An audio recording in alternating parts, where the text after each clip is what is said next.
So sorry about that. I felt really bad for a second the other day. Really? I was laughing at a kid who was crying at Home Depot. Why was he crying?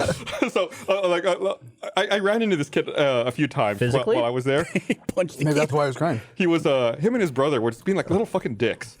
You know that there's those stairs that the Home Depot employees use to they move them around. They got the signs all over it. It's like employees only. They were climbing up the stairs and then seeing who could jump off the tallest step. Those are great kids. Those guys are awesome. They're making their own fun. I'm trying to walk by them and they're getting in my way and stopping and just staring at me and not moving. I'm like, because they know they're in trouble. They think you're an employee. You're an adult. Out of my way. I don't care. Anyway, I was fed up with these kids. I kept running into them. They kept being little dicks. I go to check out and I can hear one of them kind of yelling. I'm like, thank God I'm checking out. I'm going to be done. I don't have to run into him. I go to leave. And as I'm leaving, one of the kids kind of pushes by me, tears streaming down his face. And he's looking around yelling, Dad! And I was like, serves you right, little dick. Oh, really? He started crying. Kids How fucking old was lost. he? He's probably 10. You should have been like, oh, you looking for your dad? I saw him leave 10 minutes ago. Oh, that guy about this big, bald. Yeah. No, he's gone. You should have just He said you're mine now. Yeah, exactly. Get in the back of the truck. Should have shown him your receipt from Home Depot real quick. Say, oh, your dad sold you to me. You're my child now. Get in the car. Because then you go to jail for that joke, right? The guy comes back and beats the shit out of you. Yeah, well. What are you doing at Home Depot? What was I doing? Oh, goddamn. What are you buying, ratchets? I have this fucking soaker hose that has a hole in it. Okay, gardening? Okay, this makes sense. And I don't know, fucking possum chewed a hole in it or something. And I tried putting flex tape. Hoses. You know, there's a hole in your soaker hose. That would be detrimental. It's high pressure. It's not it's too big. So I was like, you ever see those stupid flex tape commercials, right? Flex tape, it's waterproof, whatever. Yeah. Trying to fix it with flex tape didn't fucking work. So I had Did you get flex tape? Here's your problem. Flex tape is for bigger projects. If you needed to put a boat back together, flex tape's what you need. I could A hose? Yeah. Flex tape doesn't fuck So I around had to with get some of that spray shit, that spray adhesive stuff, and that's what I was there for. I was buying some of that. Don't want to open up a can of worms, but Home Depot. It's a little Trumpy. Is it? They're very. Yeah, super Trumpy. I've switched to Lowe's. Oh, Lowe's is so But how do you know? inconvenient. It's the worst. They released Lowe's is the worst. What an endorsement. I switched to Lowe's. Dude. It's the worst. It really sucks. It's you go to Lowe's and then you go to Lowe's to shop and then you leave and go to Home Depot to get the 3 things they didn't have. They used to have. It's really true. I always thought it was funny. All these stores have slogans, right? I remember for a long time, Home Depot's was "You can build it, we can help."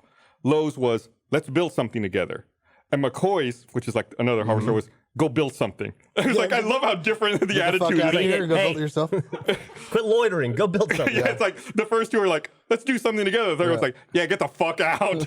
Now, Go build yourself, asshole." I thought we were talking about this with Jason the other day, I think, but I've been trying to support local hardware stores, so I've been going to Breed and Company because it's pretty close to my house. No shit. They've been around forever. Yeah. That used to be the closest hardware store. Marcus was telling me that's how he got into the entertainment industry. So he worked there. Yep. And a lot of people in the industry would go there and ask for weird shit. And I think it was a DP or maybe it was an art department guy. Director of photography. Yeah. Not the other kind of No. DP. It's a different film world. But came in and met Marcus. It was like, this is a cool dude. And hired him. That's where So, but that would not have happened in Home Depot. Who was it that hired him? This is a part of the story I'm kind of fuzzy on because of the DP thing. the time of the evening. That's also where that UT student went to go buy all the hardware to commit that murder. Where he and his chopped up the other girl. Yeah, that was the first thing I said to Jason. We had dinner with Jason Saldana last week, and I said we were talking about Home Depot and Lowe's and we talked about shopping where your political interests lie or not. And I mentioned that I'd been going to Breed and Company, and Jason just goes, "Oh, that's where the dude bought the stuff to cut up the woman. Yeah, that's where he bought the saws and stuff."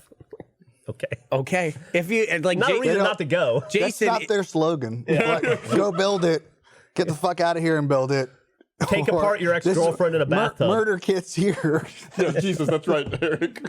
Jason's good at 3 things: weird Austin history, making cute kids. Yes, he makes cute kids, adorable kids, and then knowing every single thing about Travis County real estate. Literally anything. When I was looking for a house, he's like, "I heard you're looking for a house." I go, "Yeah." And he goes, "This just came on the market. This just came on the market." I was like, "Do you just do this all day?" He does. Just look at listings. He found us an office once. He did. He found the house that I lived in before my new house, the one that I lived in with Griffin. That they still live in. He's the one that told me about the listing. Is it really? He's like, this house just went for sale today. And then when I bought the new house, he already knew what it was. I was like, I bought a house over in this area. That's what I did. He goes, oh, I know where that one is. I bet it's this one. And I was like, yeah. He knew my house when I said I moved into a new place. He goes, where? I said, this place and this place. And he goes, oh, is it this one? I go, yes, that's it. Yeah. It's kind of weird, but at the same time, it's like he's just up to date on everything. He knows all the houses that are for sale in Austin, and he knows all the used cars that are for sale in Austin as well. Oh, is that true? Like classic cars and stuff? Yeah, he I don't know. He always looks at Craigslist used cars or something. You're like, oh, yeah, I like this kind of car. It's like, oh, here's 5 that are for sale right now in Austin. When we moved to this studio, there's a path to get here that goes by this kind of classic car dealership, and I think about you two guys every time I drive past that thing. Is it the one? It's like once a week. Because of their dumb old trucks? Yeah, because not because they're dumb old trucks. Him was always, he wanted a classic El Camino. That's what he wanted. 59. And Geoff wanted a classic Bronco. Still do. That was the big dream, gonna make it someday. Still gonna get that Bronco. Just as soon as I pay off the more important shit. Well, I do remember too. You went shopping for a Bronco and literally bought a Mustang that day. Because it was for sale.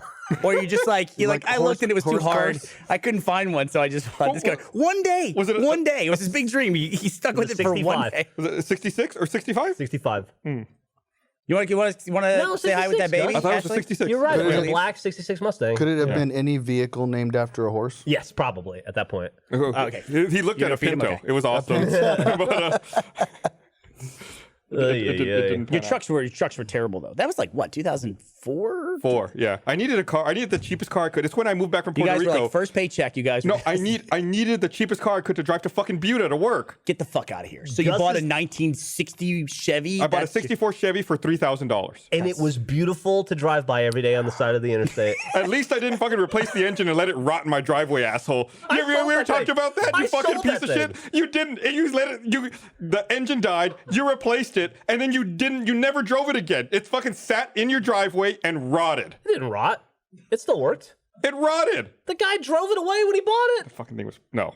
I refuse to believe that. I believe the rotting part because you remember I went through the trouble. You guys were coming over on such a regular basis, and my driveway at that house in Butte was this fucking stain again. It's been 17 years. Skinny. It's been 16 years. Skinny little driveway. So I paid money out of my own pocket to build a parking pad, like just an extension of the driveway where these guys could park. Nobody asked you to do that. Yeah.